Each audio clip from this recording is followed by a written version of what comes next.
what is one of the first things that comes to mind when we say ancient Egypt? The king, of course, Pharaoh. To the ancient Egyptians, he was a semi-divine figure, the link between humanity and the gods. This was in reality reflected in all the gold he wore, so you know what the skin of the gods was made of, all his crowns with all kinds of symbolic connotations, the crook and the flail, and other paraphernalia.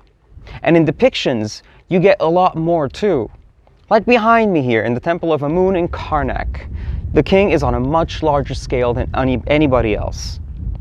He is also here in his role, in one of the king's most iconic roles, warrior pharaoh, the king as the leader of the army. And here he's charging into battle on his chariot, and he's on a much larger scale than anybody else, certainly more than these poor enemies that are being trampled under the wheel of his chariot. So one of the roles of the king was to defeat Egypt's enemies, thereby protecting his homeland. Also, the king, he is special because you see that here? That is the goddess Nekhbet, the protective goddess of Upper Egypt. One of the king's basically protectors, along with Wajit, the goddess of Upper Egypt, the cobra goddess. And here, that is Horus, the falcon god, the god of kingship, from whom the king himself was descended. The ancient Egyptians believed that Horus actually once upon a time ruled Egypt, and all kings are descended from him.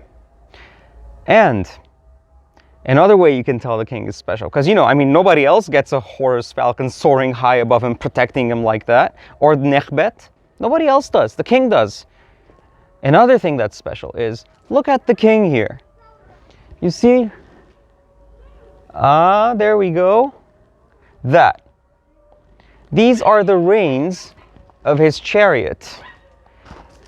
Whereas most ancient Egyptian soldiers were depicted, whereas most charioteers were depicted, as groups of two people. One person holding the reins, the other actually doing the fighting. So one driver and one warrior. Whether it's mostly bows and arrows, but you also were equipped with spears.